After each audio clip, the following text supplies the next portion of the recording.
ठीक है, इसको दो तीन डायमेंशन से समझ लेते हैं। ठीक है। जी।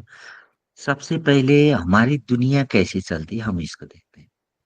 हमारी दुनिया ऐसे चलती है जैसे हमारे रीति रिवाज चाल चलन हमारे विचार धारणा और हमने जो सीखा जाना उसी के आधार पर हमारी कोई लक्ष्य तय होती है और उसकी अंडर में ही हम अपनी दुनिया बैठा लेते हैं, है ना।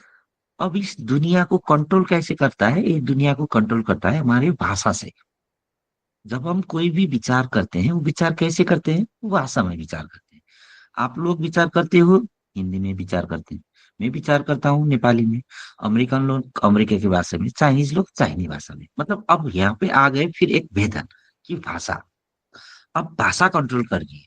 और भाषा जिसने कंट्रोल कर लिया उससे नीचे वो कंट्रोल कर लेगा। ये समझ में आ रहा है।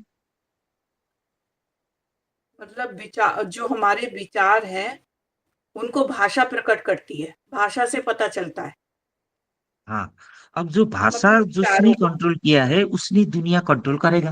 अच्छा अच्छा, हाँ, जिसने अपनी भाषा को कंट्रोल कर लिया, उसने दुनिया जीत ली। वो दुनिया को हाँ, कंट्रोल कर दुनिया सकता जीती।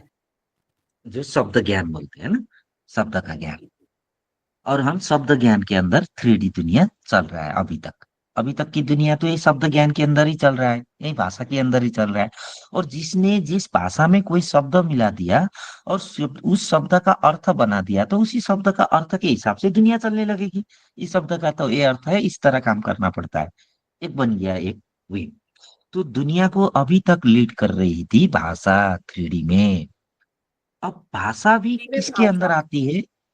हाँ, शब्द मतलब भाषा। शब्द ज्ञान 3D है ना। अब ये भाषा भी कहाँ पर आ जाती है, हमारे भाव के अंदर, है ना। भाषा, जी, भावों को प्रकट करती है। अब भाव के मतलब ऐसे हैं, अब मुझे आता है दोनों भाषा, मुझे हिंदी भी आता है मुझे नेपाली भाषा भी आता है। तो मैं भाव के हिसाब से अभी हिंदी भाव में हूं तो मैं हिंदी में विचार कर लेता हूँ और मैं भाषा हिंदी का प्रयोग करता हूँ। और मैं नेपाली लोग के साथ बैठूंगा तो मेरे दिमाग भी नेपाली में सोचेगा और नेपाली में मैं बोलूंगा। इसको पकड़ में आ रहा है। बिल्कुल बिल्कुल। अब ये दोनों भाषा भी वो भाव में बैठा हुआ है ना, भाव से निकलता है ना। मैं जिस भाव में हूँ, हिंदी भाव में हूँ हिंदी में हुआ, नेपाली भाव में हो नेपाली में हुआ। अभी हम जागरण कर रहे हैं इस दुनिया को, खोल रहे हैं पत्र इस भाव दुनिया का। लेकिन इस भाव भी कहाँ रहता है, इस भाव भी रहता है समय के अंदर। हमारे किसी भाव किसी समय के अंदर रहते हैं, जैसे हमारी मोड़ भी किसी समय के लिए रहता है मोड़। आप लोग याद करते हो, एक ही मोड़ में हम नहीं रहते हैं। हमारी मोड़ समय के हिसाब से चेंज होती रहती है। अगर दिनचर्या याद करो तो हमारी रोजाना वैसी मोड़ वैसी समय के हिसाब से चलती रहती है। बस घटना इधर उधर होता है। तो मूड भी समय के अंदर चलती है। तो ज्ञान भी समय के अंदर है और समय उस स्पेस के अंदर है। वो स्पेस परम शून्य के अंदर है। यही है हमारी स्टेप, ज्ञान की स्टेप। रमा माता समझ में आया। जी जी। तो दुनिया में हाँ। सारे लोग कहाँ तक सीमित हैं, भाषा में। जहां भी लड़े जो भी करे इंफॉर्मेशन दे दुनिया करे, किस हिसाब से करेंगे, अपनी अपनी भाषा के हिसाब से करेंगे। लेकिन नेपाल ऐसी जगह है, यहाँ भाषा से परे से होता है काम, वो है समय। यहाँ पर समय ऑलरेडी आगे चलता है। अब ये कोई भी छेड़ नहीं सकता, क्योंकि अब जो भी छेड़ेगा तो इससे पीछे का ही समय काउंट होगा।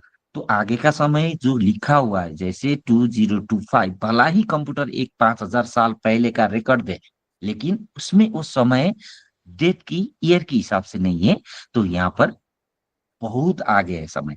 और उस समय का जो हमारी मन चलती है वो रीति रिवाज 3D का टोटली फंक्शनैलिटी के हिसाब से चलता है। और यही का यही कॉपी टू दुनिया में पेस्ट होता है।